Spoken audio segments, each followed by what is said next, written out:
n'est pas limité. Politiques sont limitées. Jésus n'est pas limité. Il n'est pas limité. Jésus n'est pas limité. Yahweh n'est pas limité. Jésus n'est pas limité. Oh, il n'est pas limité. Jésus n'est pas limité. Jésus n'est pas limité. Jésus n'est pas limité. Combien sont limités. Jésus n'est pas limité. Les marabouts sont limités. Jésus n'est pas limité. Les richesses sont limitées. Jésus n'est pas limité. Les marabouts sont limités. Jésus n'est pas limité. Les politiques sont limitées. Jésus n'est pas limité. La religion est limitée. Jésus n'est pas limité. Il n'est pas limité. Jésus n'est pas limité. Jésus n'est pas limité. Jésus n'est pas limité. Oh, il n'est pas limité. Jésus n'est pas limité. Jésus n'est pas limité. Jésus n'est pas limité. L'argent est limité. Jésus n'est pas limité. L'argent est limité. Jésus n'est pas limité. Il n'est pas limité. Jésus n'est pas limité. Il n'est pas limité. Jésus n'est pas Balancez les deux mains vers les cieux. Il est au milieu de son peuple en ce matin. Amen. Je rends gloire à Dieu. Je bénis son Saint-Nom. Lui qui, dans son grand amour et dans sa miséricorde, a bien voulu que tu sois là en ce matin pour Dieu, que tu adoreras et tu le serviras lui seul. Nous existons de par lui. Toutes choses ont été faites et rien de ce qui a été fait n'a été fait sans lui. Si tu existes en ce matin, c'est par la volonté de Dieu. Si tu es né, c'est par la volonté de Dieu. Si tu te portes en bonne santé, c'est par la volonté de Dieu. Et c'est par la même volonté de Dieu que tu te trouves là où son nom est invoqué. Tu te trouves là où il y a la parole qui amène le salut dans la vie des hommes. C'est par la volonté de Dieu que tu te trouves là où l'évangile est prêché. C'est par la volonté de Dieu que tu as rencontré réellement le Fils de Dieu. C'est par la volonté de Dieu que tu es là pour écouter la parole qui fait passer des gens de la puissance de Satan à la puissance de Dieu. Alléluia. Amen.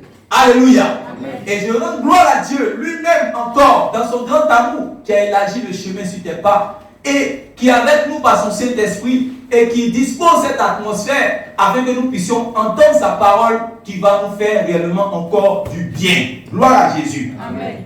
Gloire à Jésus. Amen. Nous allons prendre nos Bibles dans le livre de Luc chapitre 4. Luc chapitre 4. Nous allons parler aujourd'hui du fait de porter des fruits. Amen. Alléluia. Amen. Alléluia. Amen. Vous savez, un jour Jean-Baptiste a prêché l'évangile. Avant, Jean-Baptiste a été celui qui était le messager qui allait préparer le chemin du Seigneur. Alléluia. Amen. Et dans sa prédication, vous avez entendu qu'il a dit que la cognée est mise à la racine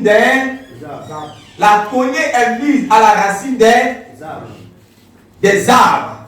Et donc tout arbre qui ne portera pas de bons fruits sera coupé et jeté au feu. Alléluia. Amen. Qui a déjà entendu cette parole? Si tu as déjà entendu cette parole, acclame le Seigneur. Alors, nous lisons à partir du verset 17. Luc chapitre 4, à partir du verset 17, nous voyons le Seigneur Jésus qui va nous parler encore. Alléluia. Amen. Écoutons les paroles du Seigneur. C'est le Maître lui-même qui parle dans Luc chapitre 4, à partir du verset 17. Soyons concentrés et que Dieu bénisse réellement sa parole en ce matin. Luc 4, verset 17. Luc 4, verset 17. Et on lui remit le livre du prophète Ésaïe. Et on lui remit le livre du prophète Ésaïe. L'ayant déroulé, oui, il trouva l'endroit où il est écrit: L'Esprit du Seigneur est sur moi. L'Esprit du Seigneur est sur moi. Parce qu'il m'a oint pour annoncer une bonne nouvelle aux pauvres. Parce qu'il m'a oint pour annoncer une bonne nouvelle aux pauvres. Une bonne nouvelle aux pauvres. C'est vrai que ce n'est pas l'objet aujourd'hui de notre étude, mais il faut que j'ouvre une parenthèse pour qu'on puisse réellement commencer à comprendre. Il dit une bonne nouvelle aux pauvres. Donc, est-ce que le Seigneur Jésus est venu pour annoncer une bonne nouvelle spécifiquement aux pauvres? Alors, dans ce passage, de quelle pauvreté le Seigneur fait-il allusion? Puisque nous voyons que l'évangile a été prêché aux gens comme les Joseph d'Arimathie. Et dans Luc chapitre 8, si vous commencez à lire à partir du verset 3, il y avait des femmes qui assistaient le Seigneur Jésus de leur bien. Et ce n'était pas n'importe quelle femme, c'était des femmes de distinction, des femmes qui avaient marié des gens qui étaient nantis. Alléluia. Amen. Donc il y avait des riches aussi qui étaient avec le Seigneur Jésus. Alléluia. Amen. Mais quand le Seigneur Jésus dit la bonne nouvelle, vous savez, quand Jean-Baptiste a été emprisonné, il a envoyé des émissaires pour aller demander à Jésus, est-ce que c'est lui réellement qui devait venir ou bien on doit encore attendre une autre personne? Et Jésus a répété la parole d'Ésaïe chapitre 35 où dit que, allez-y dire à Jean-Baptiste que si réellement il est encore dans le doute, que actuellement les malades sont guéris, les sourds entendent, les aveugles voient, les lépreux sont purifiés et la bonne nouvelle est annoncée aux pauvres. Alléluia. Amen. Et les pauvres dont le Seigneur parle ici, c'est ceux qui ne sont pas remplis d'eux-mêmes. Autrement dit, les humbles.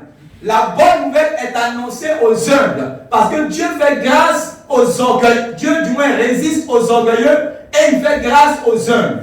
La parole de Dieu est prêchée à ceux qui sont simples, à ceux qui ne se regardent pas remplis d'eux-mêmes, mais ceux-là qui savent que le salut vient de Dieu. Ceux qui sont petits aux yeux de Dieu, c'est ceux-là que le Seigneur élève. C'est à eux que l'évangile est prêché. C'est pour eux. Le reste, le Seigneur ne parle qu'en parabole et il faut que tu sois réellement pauvre en esprit. Il faut que tu te reconnaisses comme pauvre en esprit, afin que l'évangile puisse produire son effet dans ta vie. C'est pour cela spécialement que la bonne nouvelle est annoncée. Pas pour ceux qui sont remplis d'eux-mêmes, qui pensent pouvoir connaître. Alléluia. Voilà pourquoi le Seigneur Jésus, quand il était en face des Juifs, il a dit, Père, je te loue de ce que tu as caché ces choses aux sages, aux vieillards, et tu les as révélées réellement à ceux qui sont petits, aux enfants. C'est-à-dire que ceux qui sont petits à leurs propres yeux, c'est eux-là qu'on appelle les pauvres.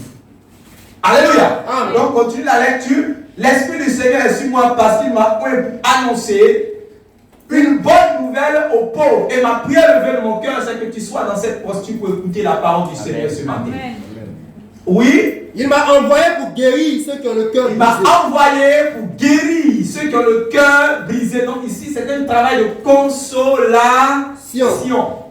Pour guérir ceux qui ont le cœur brisé. Pour proclamer aux captifs la délivrance. Pour proclamer aux captifs la délivrance. Et aux aveugles le recouvrement de la vue. Et aux aveugles le recouvrement de la vue. Pour renvoyer libre les opprimés. Pour renvoyer libre. Ici, c'est un travail d'affranchissement des âmes. Le Seigneur Jésus a été point pour affranchir les âmes. Et c'est pour cela que son témoin, l'apôtre Pierre, pouvait dire Dieu a oint du Saint-Esprit et de force le Seigneur Jésus qui allait de lieu en lieu et faisait du bien à tous ceux qui étaient sous la domination du diable. Donc le Seigneur était point pour un travail d'affranchissement. C'est pour ça qu'il a dit que ne fallait-il pas que cette femme qui avait été liée depuis 18 années par Satan soit délivrée réellement? Est-ce que ce n'est pas aussi une fille d'Abraham? Alléluia. Amen. Alléluia. Amen. Oui. Pour publier une année de grâce du Seigneur. Et pour publier une année de grâce du Seigneur. Donc, voici en réalité le mandat du Christ. Voici le mandat du Fils de Dieu. Celui qui est la parole de Dieu manifestée en chair. Et comme vous allez voir dans son mandat, tout ce que réellement il va citer. Après, c'est-à-dire que tout ce qu'il va citer avant, le dernier point qui est le fait de publier une année de grâce, ici, il va parler des opérations individuelles, des opérations qu'il va faire réellement pour les individus. Alléluia. Amen. Une opération à l'égard des individus. Mais, le dernier point qu'on va citer tout à l'heure, ici, le Seigneur Jésus vient pour déclarer une saison. Quelqu'un dit déclarer une saison. Déclarer une saison. Puisqu'il dit, il vient pour envoyer les opprimés, il vient pour guérir les malades, il vient pour proclamer aux captifs la délivrance, aux aveugles le recouvrement de la vue. Mais le dernier point, on dit pour publier une année de grâce du Seigneur. Donc là-bas, le Seigneur ici, le Seigneur vient pour déclarer une saison. Donc, c'est quelle saison que le Seigneur déclare? Écoutez bien, oui. Pour publier une année de grâce du Seigneur. Pour publier une année de grâce du Seigneur. Maintenant, cette année de grâce-là a quel objectif? Quel est l'objectif? Quel est l'objet? Quel est l'objectif de cette année de grâce? Pourquoi le Seigneur Jésus va venir publier? Et c'est un élément très important réellement dans le ministère du Seigneur Jésus et l'Église doit le savoir. Pourquoi le Seigneur Jésus a quitté le ciel pour venir publier de la part de son Père une année de grâce? Alléluia. Amen. Parce que le Seigneur pouvait dire par exemple que Dieu l'a envoyé pour venir faire grâce aux hommes. Et on allait comprendre simplement que c'est pour venir faire miséricorde aux hommes. Mais là, il fait notion de la publication d'une année de grâce. Alléluia. Et nous devons comprendre maintenant c'est pour quel objectif le Père l'a envoyé pour publier cette année de grâce. Et on va lire un passage qui va réellement planter le décor et ça va nous aider à pouvoir comprendre ce que le Seigneur Jésus est venu faire réellement dans sa première apparition. Alléluia. Amen. Luc chapitre 13. Normalement, dans Luc chapitre 13, c'est la parabole normalement du vigneron qui nous intéresse. Mais on ne va pas facilement comprendre cette parabole du vigneron si on commence par lire à partir de la parabole du vigneron. Est-ce que vous me suivez? Normalement, c'est à partir de la parabole du vigneron que nous devons lire, Mais pour que ça soit plus facile à comprendre, qu'on puisse comprendre dans quel esprit le Seigneur Jésus a donné cette parabole, nous devons lire peut-être 2 paragraphes qui précèdent. On va lire peut-être à partir du verset 1. Comme ça, on va bien comprendre cette parabole du figuier. Cette parabole du vigneron ou encore du figuier, c'est la même chose. Vous êtes prêts? Vous avez trouvé? Luc chapitre 13. Luc chapitre 13.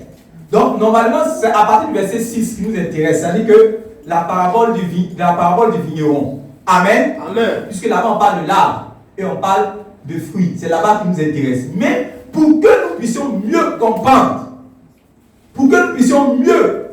cette parabole, pour comprendre l'esprit, parce que quand quelqu'un parle, il parle dans un esprit, il parle dans un contexte, il parle pour véhiculer, il a une pensée dans son esprit.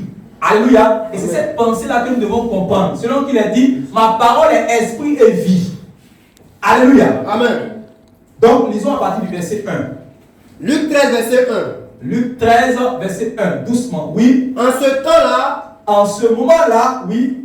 quelques personnes qui se trouvaient là racontaient à Jésus ce qui était arrivé à des Galiléens. Alors, il raconte à Jésus ce qui est arrivé aux Galiléens. Oui. Donc Pilate avait mêlé le sang avec celui de leur sacrifice. Donc, Pilate avait mêlé le sang, oui, Avec celui de leur sacrifice. avec celui de leur sacrifice. C'est-à-dire que réellement, il y a eu un massacre, mais en réalité, c'était sanglant.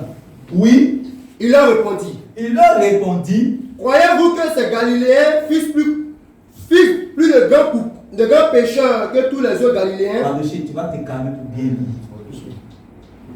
Oui. Croyez-vous que ces Galiléens fussent de plus grands pécheurs que tous les autres Galiléens parce qu'ils ont souffert de la sorte? Croyez-vous que ces Galiléens qui ont subi un sort si cruel, c'est parce que réellement ce sont de plus grands pécheurs que leurs compatriotes qui ont subi réellement ce grand ce massacre-là? Oui? Non, Non. je vous le dis. Je vous le dis. Mais si vous ne vous repentez, vous périrez tous également. Mais si vous ne changez pas, vous allez aussi périr. Oui? Ou bien, je sais cette pas 18 plus loin. personnes, ce qui est tombé la tour de Siloé, c'est qu'elle a tué. C'est 18 personnes. Oui? Ce qui Oui? est tombé la tour de Siloé et qu'elle a tué, Croyez-vous qu'elle fut plus coupable que tous les autres habitants de Jérusalem? Croyez-vous qu'ils sont réellement plus coupables que les autres, leurs contemporains, leurs compatriotes? Oui. Non. Oui. Je vous le dis. Je vous le dis. Mais si vous ne vous repentez, vous périrez tous également. Simplement, le Seigneur Jésus est en train de dire, parce que c'est deux types de morts. Il y a d'autres qui sont morts par un massacre, on les a tués. Il dit que, si on les a tués de cette manière atroce, c'est parce que c'est les grands pécheurs. Et le Seigneur Jésus dit, ne vous trompez pas. La mort peut arriver par massacre, la mort peut arriver naturellement, la mort peut arriver par une circonstance de la nature. Quelqu'un réellement est dans un véhicule, il meurt. Quelqu'un, il habite en Rwanda en 1994, la guerre commence, il meurt. Quelqu'un, il y a malaria quelque part, la maladie arrive, il meurt. De toutes les façons, il est réservé aux hommes de mourir. Alléluia. Amen. Mais ce que le Seigneur dit ici, il dit, si vous ne vous repentez pas, vous allez aussi mourir dans vos péchés. Donc, le Seigneur est en train de parler ici d'abord, on est d'accord que le Seigneur Jésus parle de la repentance. Amen. Parce que c'est à partir de ce qu'il est en train de dire, il va glisser en même temps la parabole qui va suivre. Donc, si vous n'avez pas compris, si vous n'avez pas compris ce que le Seigneur Jésus est en train de dire de ce qu'on vient de lire, la parabole qui va suivre, vous ne pouvez pas la comprendre. Est-ce que vous suivez? Qui comprend ce que je dis? Donc, il est dans un esprit. Parce que quand vous allez lire dès le verset 6, on va dire là-dessus. On va dire là-dessus, il va ajouter maintenant une parabole pour expliquer ce qu'il vient de dire. Est-ce que vous me suivez? Amen. Donc, il parle de repentance. C'est une chose réellement que c'est une bonne chose que de vivre. Dieu fait grâce à tout le monde de vivre. Mais sache que sur cette terre-là, si tu vis, c'est qu'un jour tu dois mourir parce que quand un seul homme a péché, la mort est entrée dans le monde. Donc, c'est le sort qui est réservé à tous ceux qui respirent sur cette terre. Maintenant, puisque eux, ils vont mourir, le fait, la manière de mourir, c'est-à-dire que les circonstances dont ils vont mourir, si c'est la mort, si c'est par voiture, si c'est par quoi, accident, si c'est par, je ne sais pas, puisqu'on a vu même les saints de Dieu qui sont morts de manière atroce. Alléluia. Amen. Alléluia. Amen. Le plus important, c'est de mourir dans le Seigneur, c'est-à-dire après s'être repenti de ses péchés. Et si vous ne vous repentez pas, alors vous périrez également dans vos péchés. Alléluia. Amen. Et regardez maintenant la suite. Vous périrez tous. Regardez la suite, ce qu'il va dire maintenant. Il dit aussi cette parabole. Un homme avait un figuier planté dans sa vigne. Il vint pour y chercher du fruit et il n'en trouva point. Alors il dit au vigneron, voilà 3 ans que je viens chercher du fruit à ce figuier et je n'en trouve point. Coupe-le. Pourquoi occupe-t-il la terre inutilement? Reprends doucement, reviens encore. Il dit aussi cette parabole. Il dit aussi cette parabole. Un homme avait un figuier planté dans sa vigne. Un homme avait un figuier planté dans sa vigne. Il vint pour y chercher du fruit. Il vint pour y chercher du fruit. C'est normal, non? Qui plante quelque chose sans espérer réellement récolter après d'avoir semé. Qui s'est levé un matin comme ça, il a semé et puis jamais réellement il est parti au champ, il vient semer, mais il n'a pas dans l'esprit qu'un jour il va venir pour venir récolter. C'est qui? Voilà, donc c'est normal. Oui. Il vint pour y chercher du fruit et il n'en trouva point. Il vint pour y chercher du fruit et il n'en trouva point. Alors il dit au vigneron, voilà 3 ans que je viens chercher du fruit à ce figuier. Voilà 3 ans que je viens pour chercher du fruit à ce figuier. Et je n'en trouve point. Et je n'en trouve point. Coupe-le. Coupe-le. Pourquoi occupe-t-il la terre inutilement? Pourquoi occupe-t-il la terre inutilement? Répète après moi. Pourquoi occupe-t-il la terre inutilement? Pourquoi occupe-t-il la terre inutilement? D'une deuxième fois. Pourquoi occupe-t-il la terre inutilement? Pourquoi occupe-t-il la terre inutilement? Oui, continue. Le vigneron lui répondit, Seigneur, laisse-le encore cette année, je creuserai tout autour et j'y mettrai du fumier. Oui. Peut-être à l'avenir donnera-t-il du fruit. Sinon, tu le couperas. Oui. Jésus enseignait dans une des synagogues le jour du Donc, sabbat. on peut s'arrêter là. Alléluia. C'est le verset 9. Le verset combien? 9. 9. On peut s'arrêter là. On acclame la parole du Seigneur. Donc, le Seigneur pose la question, pourquoi occupe-t-il la terre? Pourquoi ce figuier-là, il occupe inutilement la terre? Je vous pose la question, pourquoi il occupe? Quand on plante quelque chose, c'est pour pouvoir récolter, c'est pas ça? C'est pour pouvoir récolter. Maintenant, quand on plante la chose, pourquoi le Seigneur n'est pas content que le Seigneur est fâché? Pourquoi il dit, pourquoi occupe-t-il inutilement la terre? Parce qu'en réalité, quand ce figuier-là est planté, ce figuier-là va quoi? Puiser les ressources, va consommer les ressources de la terre, va tirer réellement les richesses qui sont de la terre. Il va bénéficier de tout ce qui est l'entretien du vigneron. Et il va même recevoir la pluie du ciel. C'est pas ça? Il va recevoir la pluie du ciel, recevoir toutes les ressources, tous les nutriments qui sont réellement dans le sol. Alléluia. Amen. Et toutes les choses dont on va le faire bénéficier. Mais on fait tout cela pourquoi? Quand toi tu es un paysan, quand toi tu es un planteur, quand tu finis de faire tout cet entretien, tu le places là, et puis il va bénéficier de tous les nutriments de la terre. Il va bénéficier de l'entretien. La pluie va tomber sur lui. Tout cela, on fait ça pourquoi? Pour une récolte. On s'attend à quoi précisément? Voilà. C'est afin que ce figuier, cette plante qu'on a plantée, puisse porter réellement du fruit, afin de réjouir ton âme. Quand tu viens, tu vois le fruit, tu es dans la joie, parce que tu sais que réellement tu as fait une bonne chose. C'est pas ça? Amen. C'est pas ça? Donc, c'est pour que ça puisse porter du fruit afin de réjouir l'âme de son propriétaire. Maintenant, dans ce contexte que nous venons de lire, dans cette parabole que nous venons de lire, la plante là, est-ce que cette plante là réellement a porté du fruit? Non. C'est-à-dire que cette plante, ce figuier là n'a pas porté du fruit, mais elle était plutôt stérile. Alléluia. Amen. Et quand il a vu que ce figuier était stérile, le vigneron, c'est-à-dire le cultivateur. Le vigneron, c'est lui qui est le cultivateur. Quand il est venu, qu'est-ce qu'il a vu? Quand du moins le propriétaire est venu voir dans sa vigne, qu'il a vu que ce figuier-là ne portait pas de fruits, quelle était sa réaction? Est-ce qu'il était content? Quelle était sa réaction? Il était fâché, il a dit, pourquoi cet arbre occupe inutilement la terre? Alléluia. Amen. Parce que voici une certaine période, depuis plus de 3 ans, c'est pas ça, qu'il est planté et il ne produit rien. Donc, on doit le jeter au feu. Parce que quand on coupe, c'est pour jeter au feu. Et vous savez à quoi ça renvoie. Quelqu'un peut me dire ça renvoie à quoi ici? Couper pour jeter au feu. Oui? Bon, dans ma manière de comprendre, c'est à l'enfer.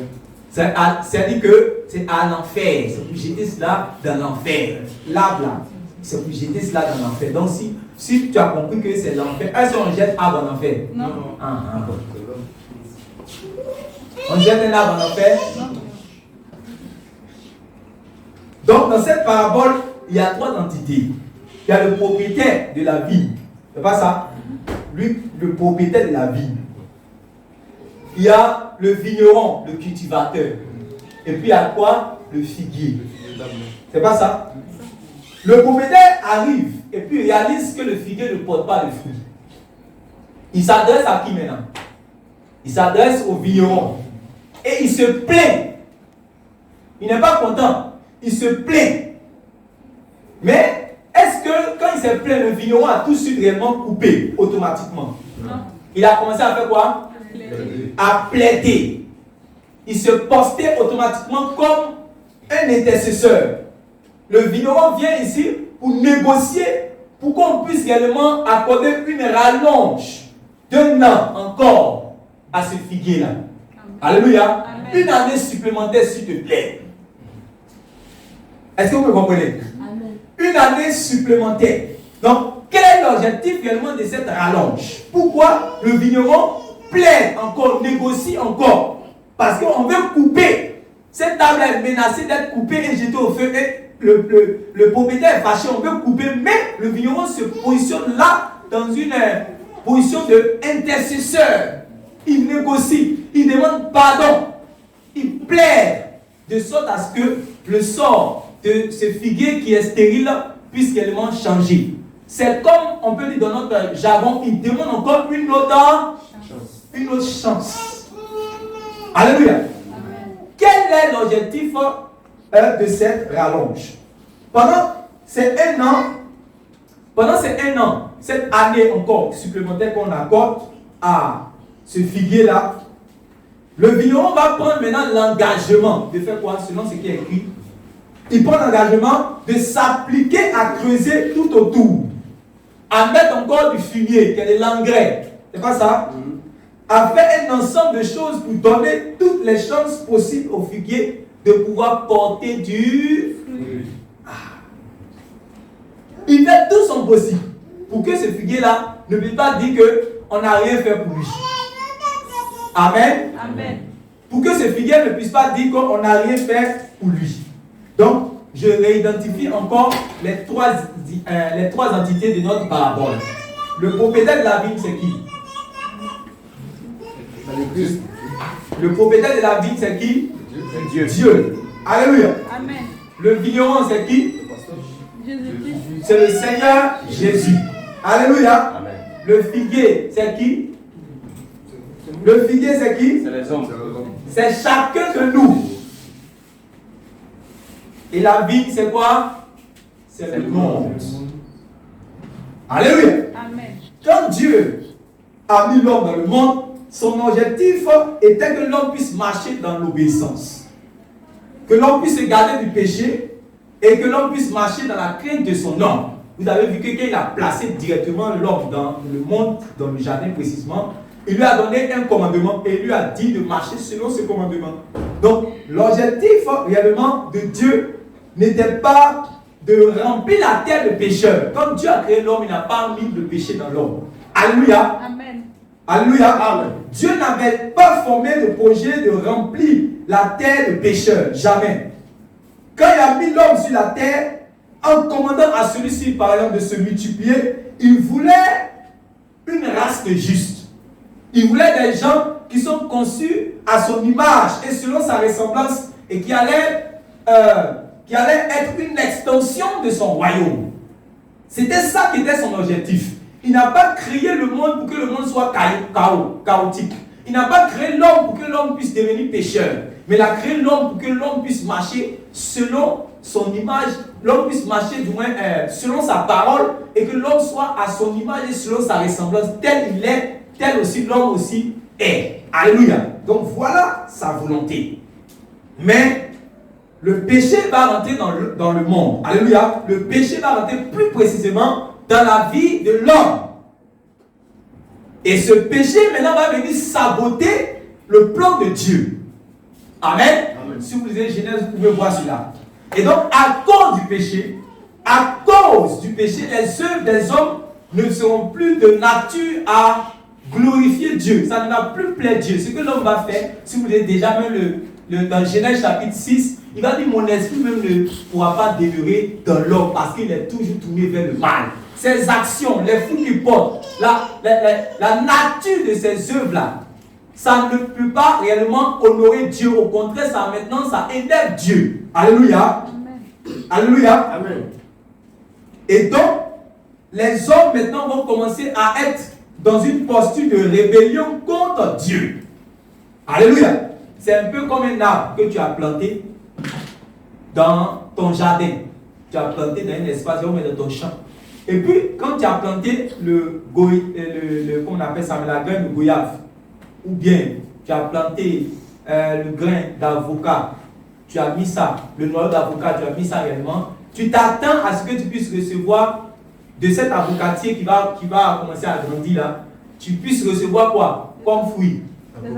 Et tu ne vois pas avocat, mais tu vois réellement des épines et des ronces.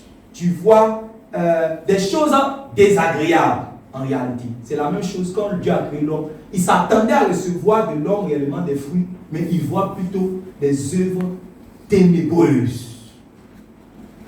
Vous me comprenez?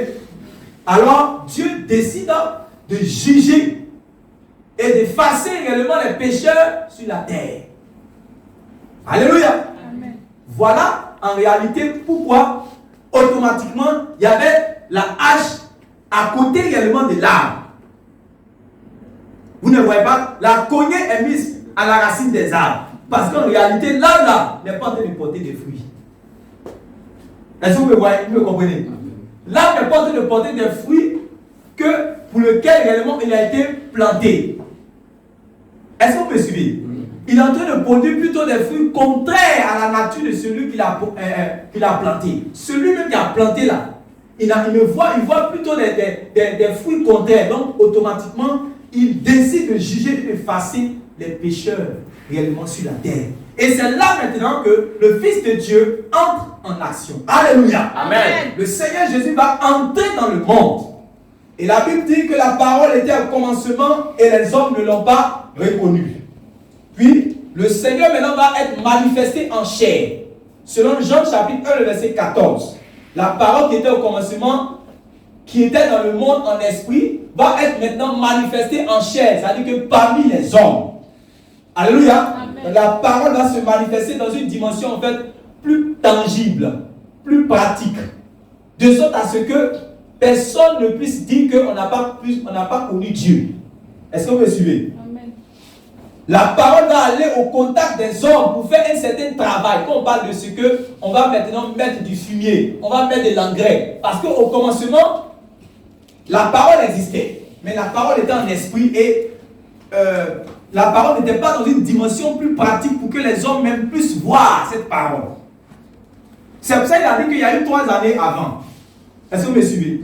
Mais seulement que dans ces 3 années-là, c'est du moins l'année supplémentaire et les 3 années qui sont passées, ce n'est pas la même chose. Ce n'est pas la même manifestation. Je ne sais pas si vous me suivez. Mais dans l'année supplémentaire qui arrive, la manifestation de la parole est encore plus tangible. C'est ça qui dit que, en fait, c'est une année de grâce où tout le monde ne peut pas dire que tu es allé en enfer parce que Dieu n'a rien fait. Non, tu ne peux pas dire ça. Parce que Dieu a tout fait. La parole pouvait rester esprit, mais la parole est devenue chair. La parole s'est faite chair. Est-ce que tu me comprends? Amen. La parole est allée au contact des hommes pour faire un certain travail. Donc, c'est ça en fait l'œuvre du Seigneur Jésus-Christ pour le salut des pécheurs. Alléluia. Amen. Donc, le Seigneur Jésus est venu pour publier une année de grâce. Et il va lui dire, donne-lui encore un an. C'est vrai que en tant que prostituée, elle ne fait que produire les œuvres de la prostitution.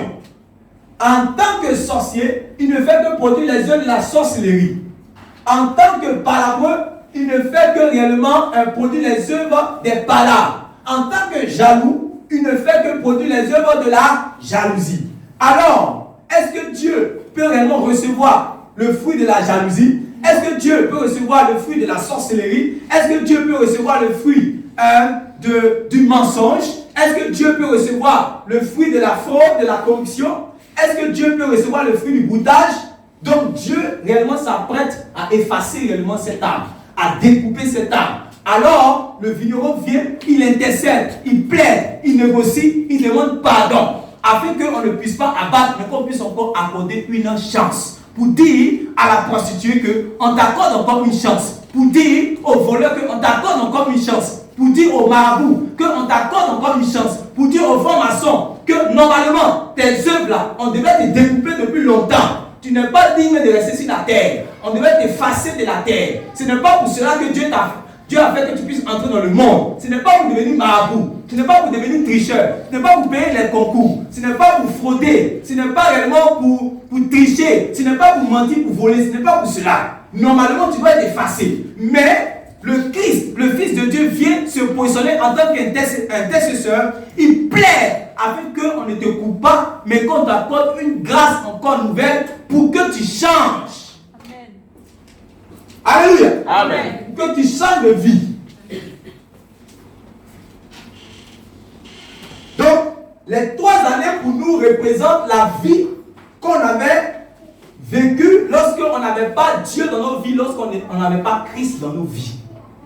Alléluia. Amen. Quelqu'un prend par exemple Éphésiens chapitre 2 à partir du verset 1. Éphésiens chapitre 2 verset 1. Mort par vos offenses. Vous étiez morts par vos offenses et par vos péchés, dans lesquels vous marchez autrefois, dans lesquels vous marchiez autrefois, selon le train de ce monde, selon le train de ce monde, selon le prince de la puissance de l'air, selon le prince de la puissance de de l'air, l'esprit qui agit maintenant dans les fils de la de rébellion. l'esprit qui agit maintenant dans les fils de la rébellion. Nous tous aussi, nous étions de leur nom. Nous tous aussi, nous étions de leur nom. Et nous vivions autrefois selon la convoitise de notre chair. Et nous vivions autrefois selon la convoitise de notre Chair. chair. Accomplissant les volontés de la chair Accomplissant les volontés de la chair et de nos pensées. et de nos pensées. Amen. Amen. Voilà Éphésiens chapitre 4, verset 17. C'est quoi les 3 années réellement, les 3 années qui sont passées? Puisqu'il y a eu 3 années qu'il avait été entretenu, mais il n'a pas porté de fruits. 3 années de stérilité, ça représente quoi au juste? C'est ça que nous sommes en train de voir maintenant. Donc, Éphésiens chapitre 4, le verset 17. Oui. Éphésiens 4, 17. Oui. Voici donc ce que je dis et ce que je déclare dans le Seigneur. C'est que vous ne devez plus marcher comme les païens qui marchent selon la vanité de leurs pensées. Donc, les fruits qui portaient, c'était la vanité des pensées. Oui. Ils ont l'intelligence obscurcie. Ils avaient l'intelligence obscurcie. Ils sont étrangers à la vie de Ils Dieu. sont étrangers à la vie de Dieu. À cause de l'ignorance qui est en eux, À cause de l'ignorance qui est en eux. à cause de l'endurcissement de leur À cœur, cause de l'endurcissement de leur cœur. ayant perdu tout sentiment, Ayant perdu tout sentiment, ils se sont livrés à la dissolution ils se sont livrés à la dissolution pour commettre toute espèce d'impureté, pour commettre toute espèce d'impureté jointe à la cupidité. jointe à la cupidité. Amen. Amen. Prends Galates chapitre 5, verset 19. Galates chapitre 5, verset 19. Galates 5, verset 19. Galates chapitre 5, verset 19. Voilà ce qu'il représente en réalité. Voilà ce qu'il représente en réalité ces 3 années. Ces 3 années-là. De stérilité. Regarde. Galates 5, 19. Oui. Or, les œuvres de la chair sont manifestes. Les œuvres de la chair sont manifestes. Ce sont l'impudicité, Ce sont l'impudicité. l'impureté, C'est l'impureté. la dissolution, La dissolution. l'idolâtrie, 3 années encore dans l'idolâtrie, dans l'impudicité, dans l'impureté. Oui. la magie, La magie. les inimitiés, 3 années caractérisées par les inimitiés. Oui. les querelles, Oui. les jalousies, 3 années caractérisées réellement par les jalousies. les animosités, 3 années caractérisées réellement par les animosités, animosités. les disputes, Les disputes. les divisions, Les divisions. les sectes, Les sectes. l'envie, L'envie. l'ivrognerie, L'ivrognerie. les excès de table Les excès de et table. les choses semblables. Et les choses semblables. Alléluia. Amen. Donc les 3 années pour nous dans cette parabole représentent la vie qu'on a vécue quand on n'avait ni Dieu ni Christ. Et il y a un passage encore qui me vient en l'esprit qu'on va prendre 2 Pierre chapitre 1. Lisons le verset 2 Pierre chapitre 1 à partir du verset 9 à 10 là-bas. 2 Pierre chapitre 1. 2 Pierre 1, verset 9. 2 Pierre chapitre 1, attends, le verset 9, voilà. Écoutez bien ce que Pierre a dit. Écoutez bien ce que Pierre a dit. Oui. Mais celui en qui ces choses ne sont point Mais celui en qui ces choses ne sont point est aveugle. est aveugle. Il ne voit pas de loin. Il ne voit pas de loin. Il a mis en oubli la purification de ses anciens péchés. Il a mis en oubli la purification de ses Anciens péchés. Ça veut dire que avant qu'il ne connaisse Jésus là, depuis qu'il est né jusqu'à au jour où il a connu Jésus, c'est pour cela. C'est ça on dit qu'il a mis en oubli. Donc, quand on dit que les 3 années dans cette parabole-là, ça veut dire que depuis que la personne est née, toutes les actions qu'il a commises, parce qu'en réalité, l'homme dans sa version naturelle et charnelle, il est réprouvé de devant la face de Dieu à cause de ses péchés.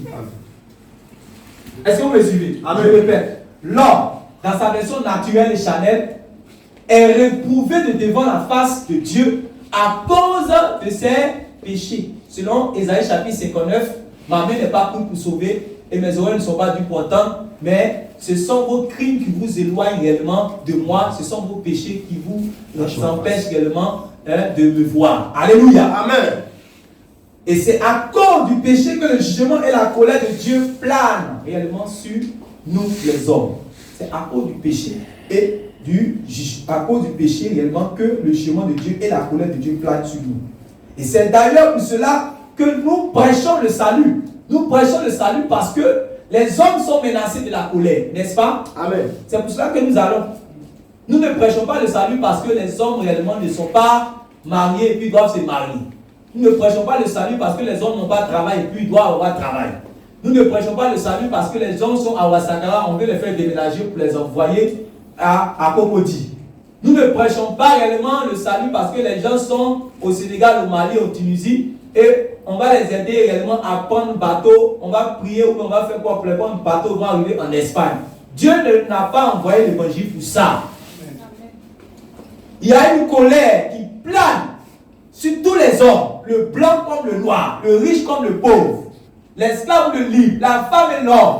Une fois qu'une personne possède une âme sur cette terre, cette personne est menacée de la colère de Dieu du fait de ses iniquités, parce que la personne vit secrètement, publiquement dans le péché. La personne est liée par le péché. Le Seigneur Jésus a dit aux Juifs, vous êtes esclaves de ce qui triomphe en vous. Alléluia. Amen. Vous êtes esclaves de ce qui triomphe en vous. Donc, le péché triomphe de l'homme. Et donc, puisque le péché triomphe de l'homme, l'homme va marcher en pratiquant le péché. Or, si quelqu'un pratique le péché, il se positionne il se met dans une position de rébellion vis-à-vis de Dieu et il est menacé de la colère de Dieu. Alléluia. Amen. Il est menacé par la colère de Dieu et le jugement de Dieu plane sur lui. C'est pour ça que nous allons pour aller prêcher l'évangile du salut. Parce qu'il y a un danger, un grand danger réservé aux hommes. Les hommes sont menacés de destruction s'ils ne se répandent pas, s'ils ne changent pas réellement de vie, s'ils ne changent pas leur manière de faire. Ils sont menacés réellement de la colère de Dieu. Alors, Jésus vient et dit qu'il est venu pour publier une année de grâce. Mais cette année de grâce-là consiste réellement toujours à quoi? À quoi consiste cette année de grâce? Alléluia. Amen. À quoi consiste cette année de grâce? Richement. Pour donner à l'homme d'aller à la repentance. Parce qu'il dit que la patience de Dieu, c'est pour notre salut. Amen. Alléluia. Amen. C'est en fait de permettre aux figuiers non seulement de bénéficier de tous les soins nécessaires pour qu'ils puissent éventuellement porter de bons fruits qui vont réjouir Dieu. Alléluia. Amen. L'objectif de cette année de grâce n'est pas juste d'accorder un temps supplémentaire, un temps de festivité, un temps où on mange, où on boit, un temps où on est là, on danse, on ne se soucie de rien, pour qu'un temps où on doit être heureux. Non. C'est pour que ceux qui ne portaient pas de bons fruits puissent désormais s'appliquer à en porter. Alléluia. Avec le soutien et l'accompagnement, bien sûr, du Saint-Esprit, du Seigneur Jésus. Alléluia.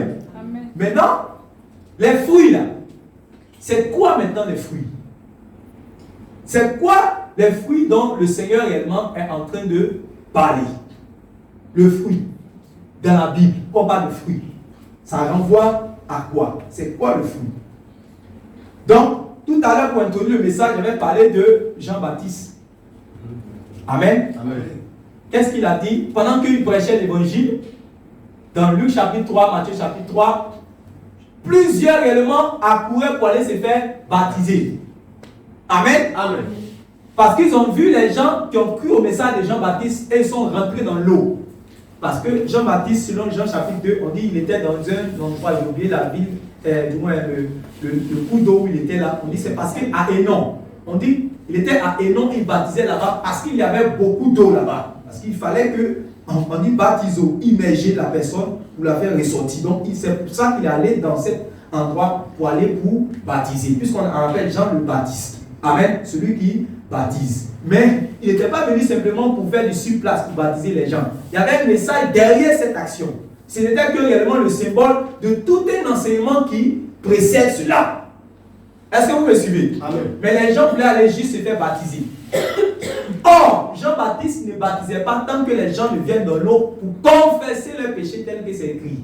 On dit confesser leur péché et Jean les baptisait. Mais les autres disent non. Nous avons Abraham pour père. On n'a pas besoin de se faire baptiser. Donc il courait aussi pour venir se faire baptiser. Et puis Jean-Baptiste a dit, ah, qui vous a dit, qui vous a enseigné, qui vous a appris que c'est de cette manière-là qu'on fuit la colère qui menace les hommes? Qui vous a dit que on vient seulement, on vient, et puis on te plonge dans l'eau, on te fait comme une natation, et puis tu t'en vas, c'est fini, tu t'en vas au ciel. C'est pas de cette manière. Alléluia. Amen. Qui vous a dit que réellement il faut faire une fête? On va faire fête, on va danser, tout le monde va s'habiller en blanc. Hein? On va venir, on va avoir un parrain, on va avoir une marraine. Celle-là, c'est ma marraine de baptême, mais celle-là, c'est mon marraine, celui-là, c'est mon parrain. Celle-là, c'est ma marraine. Voici ma carte de baptême. Toutes ces choses extérieures-là. Qui vous a dit que c'est de cette manière qu'on fuit la colère de Dieu? Il y a un enseignement derrière. Et les gens sont venus et ils confessaient leur péché. Et Jean-Baptiste a dit, produisez donc des fruits. Donc, s'ils n'ont pas produit des fruits, c'est qu'ils sont quoi? Des arbres. Ils sont des arbres. Donc, produisez donc des fruits dignes de la repentance. Et ne dites pas en vous-même que nous avons Abraham pour père. Car de ces pièces-ci, Dieu peut en faire réellement une postérité à Abraham. Alléluia. C'est là qu'on va dire la cognée est mise à la racine des arbres. Tout arbre qui ne portera pas de bons fruits sera coupé et jeté au feu. Donc, le fruit dont le Seigneur parle, c'est le fruit de la repentance. Le fruit de la repentance. Alléluia. Amen. C'est pour cela que nous avons lu depuis le premier verset, afin de comprendre dans quel esprit cette parabole a été réellement donnée par le Seigneur. Puisqu'on avait parlé de repentance dès le départ. Il avait dit, si les gens là ne se répandent point, ils vont périr. C'est pas ça? C'est pas ça? Voilà, donc c'est donc le fruit digne de la repentance. Gloire à Jésus. Amen. Gloire à Jésus. Amen. Donc si un arbre ne porte pas de fruits, on le coupe ou bien on ne le coupe pas. Puisque le Seigneur Jésus a son vin à la main, selon Jean-Baptiste, il a son vin à la main et tout arbre qui ne porte pas de bons fruits sera coupé et jeté au feu. Seuls les arbres portant de bons fruits seront épargnés et entretenus pour la gloire de Dieu. Amen. Ce que Dieu attend de tous les hommes, c'est que nous soyons de porteurs de mauvais fruits en porteurs de bons fruits. C'est-à-dire que nous qui étions des porteurs de mauvais fruits, nous commencions maintenant à porter de bons fruits. Alléluia. Amen. Alléluia. Amen. Mais ce qui est bizarre, c'est que lorsque le vigneron vient, lorsque le vigneron, le propriétaire vient, il voit il constate quoi? Que cet arbre était comment? Était stérile. Était stérile. La stérilité là, ça renvoie à quoi? Oui. Au fait, ne pas porter du fruit. Au fait, ne pas porter du fruit. Oui. L'infertilité. Oui, l'infertilité, c'est la même chose. La mort spirituelle. La mort spirituelle, c'est la même chose. Parce que quelqu'un peut dire, vous savez, mais on dit l'arbre était stérile. Donc ça veut dire que l'arbre ne porte pas de fruits. Puisque Dieu veut que tu puisses porter de bons fruits. Amen. Dieu ne veut pas que tu puisses porter de mauvais fruits. Mais cet arbre-là même ne porte rien. Ça veut dire quoi? Oui? Ça veut dire que l'arbre portait des fruits, mais de mauvais fruits. Ça veut dire que l'arbre portait des fruits, mais de mauvais fruits. Vous allez comprendre pourquoi. Éphésiens. Vous avez déjà vu un homme sans œuvre? Qui a déjà vu un homme sans œuvre? Vous allez voir, allons-y dans Éphésiens chapitre 5 là-bas. D'abord, allons-y dans Éphésiens chapitre 5. Et puis, on va prendre aussi Jean chapitre 15. Éphésiens chapitre 5.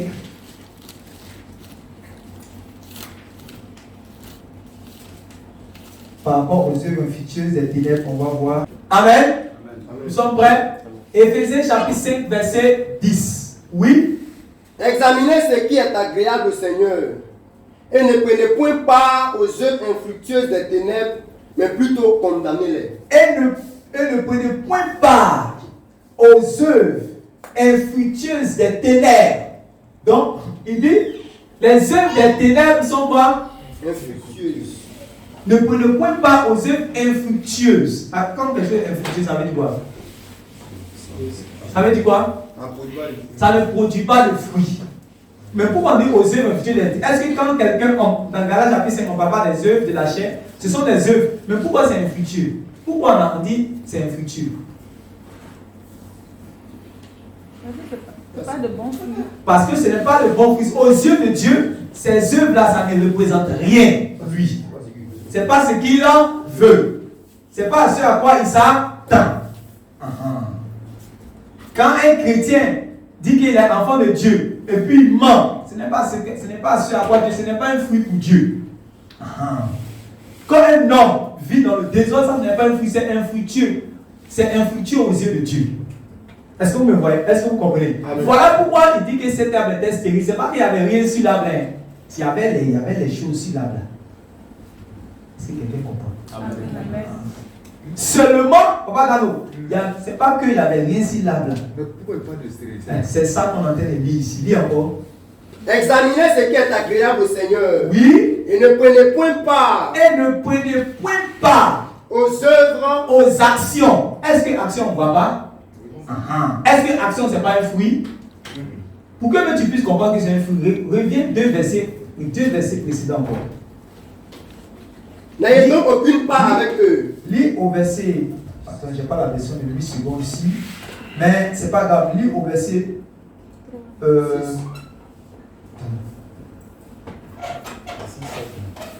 Lis au verset 7. Allons-y. Verset 7. N'ayez donc aucune part avec eux. Autrefois, vous étiez ténèbres, et maintenant, vous êtes lumière dans le Seigneur.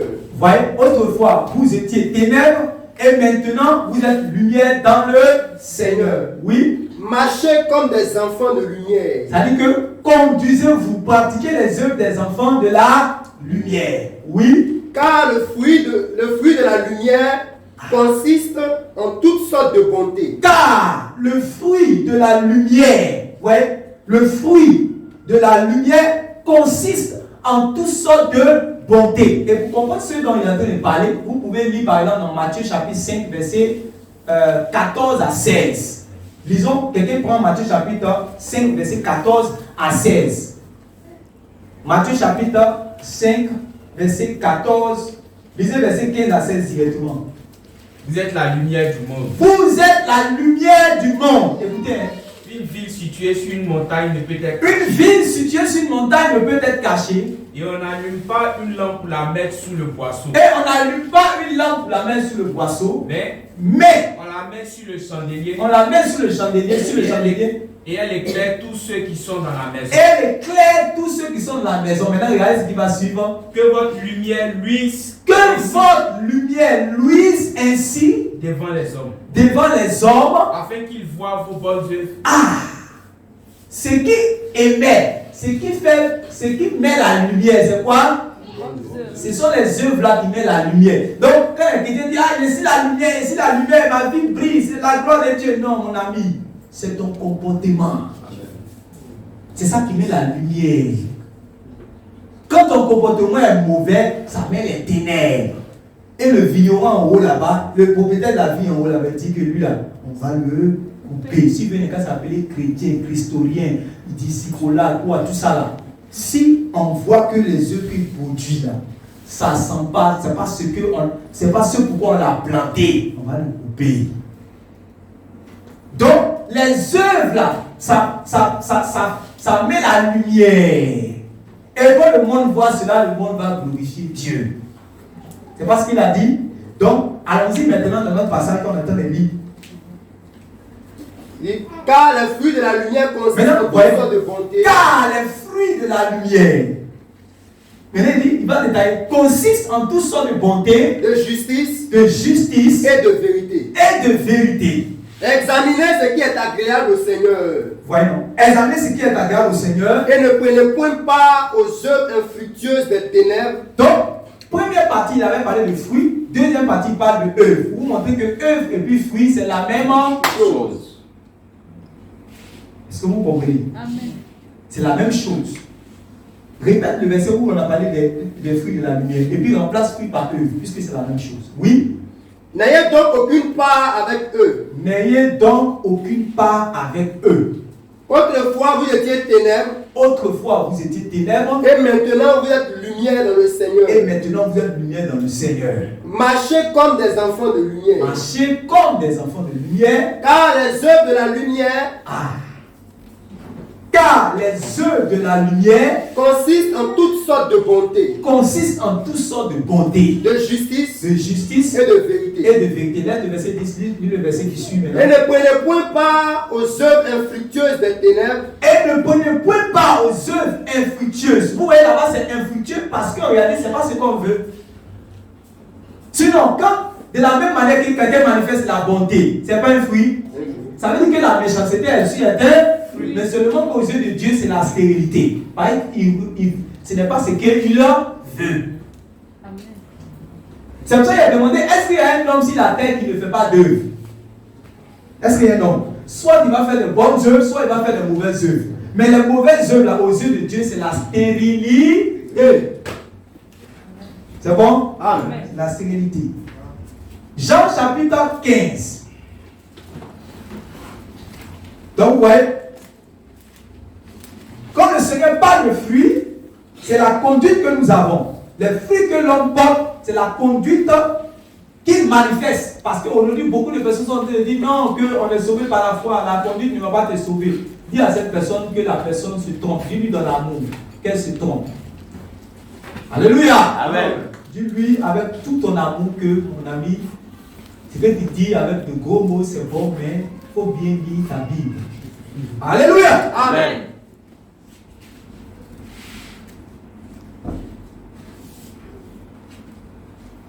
Comment réellement l'homme marche dans sa vie de tous les jours? C'est ça qui sont les fruits que l'homme porte. C'est ça les fruits que l'homme porte. Et tous ceux qui portent du mauvais fruit, on les appelle stériles. Parce qu'en fait, ce qu'ils produisent là n'intéresse pas Dieu.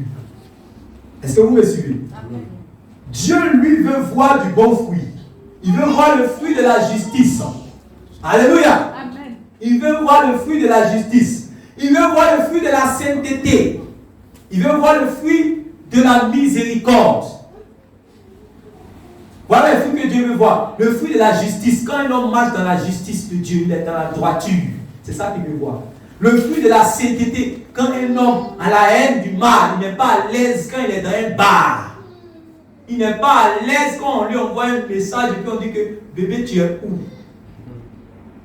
Il n'est pas à l'aise réellement quand on lui envoie un message pour dire que il y a un festival réellement des placaliers, il y a un festival des flaguettes et allons faire un tout.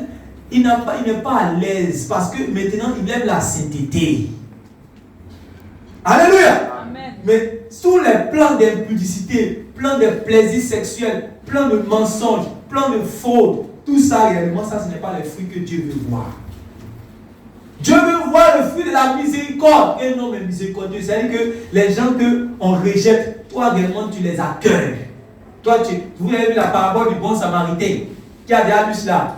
Vous avez vu que il y avait cet homme-là que les brigands ont poignardé, ils l'ont mis, il était presque à mort, et il y avait un lévite qui est passé. Il a regardé avec indifférence et il est parti. Il y a un autre aussi, sacrificateur qu'il a vu, qui est passé, il a regardé aussi avec indifférence. Il a regardé même avec mépris et puis ils sont partis. Mais un samaritain qui est venu, quand il a regardé, il a pris avec lui, il a mis sur son chameau, il est parti avec lui dans une auberge, on a pris soin de lui, il a laissé l'argent même pour dire. Et après le Seigneur a dit, c'est qui dans les trois qui est le prochain de ce dernier-là? C'était qui? C'est ça la miséricorde. Dieu veut voir le fruit de la miséricorde. Alléluia. Amen. Dieu voit le fruit du pardon. Lorsque réellement on t'a offensé, on t'a fait du mal. Ça fait mal, oui, on m'a blessé. Oui, ce qu'il a fait là, ce qu'elle a fait, ça fait trop mal. Mais réellement, est-ce que réellement tu es prêt réellement à pardonner? Parce que Si tu demandes, tu dis à Dieu de te pardonner, et que toi, quelqu'un t'a fait du mal, tu ne pardonnes pas, le Seigneur dit, comme tu n'as pas pardonné à celui qui t'a fait du mal, lui aussi ne va pas te Pardonnez. Donc tu vois que les discussions ici, on peut faire des saluts, on peut faire des saluts, ça fait rire. Il y a des gens qui sont là, on les a fait du mal, ils ont la haine, ils ont prisonné, ils ont décapité même les gens dans leur cœur.